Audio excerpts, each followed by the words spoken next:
এমনও দিন আসলো ব্রাজিল ফুটবল ফেডারেশন ঘুরঘুর করে ঘুরছে এই বাফুফের পেছনে এবং অপেক্ষা করছে কখন বাংলাদেশ ফুটবল ফেডারেশন হ্যাঁ বলবে তাদের প্রস্তাবে। অর্থাৎ ব্রাজিল বাংলাদেশ ম্যাচ খেলার পুরোটা এখন নির্ভর করছে বাংলাদেশের উপর।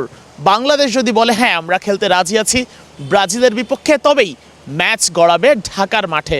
ব্যাপারটা শুনতে যতই অদ্ভুত লাগুক, বাস্তবতা এখন ঠিক সেই জায়গাতে এসে দাঁড়িয়েছে।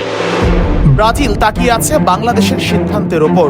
স্টেডিয়াম দেখে যাওয়ার পরে নিজেদের মধ্যে আলাপ করে তারা সিদ্ধান্ত নিয়ে ফেলেছে।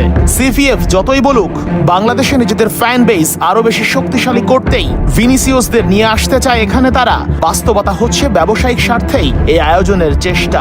ফুটবলার যে কজন খেলবেন তারা তো আসবেন, এছাড়া আরও 90 জন মেম্বার আনতে চায় ব্রাজিল। এটা নিয়েও বাফুফের কোনো আপত্তি নেই। তবে সমস্যা একটা জায়গায় তৈরি হয়েছে, সেটা হচ্ছে একদিকে আসিয়ান কাপ, অন্যদিকে ব্রাজিলের বিপক্ষে ম্যাচ।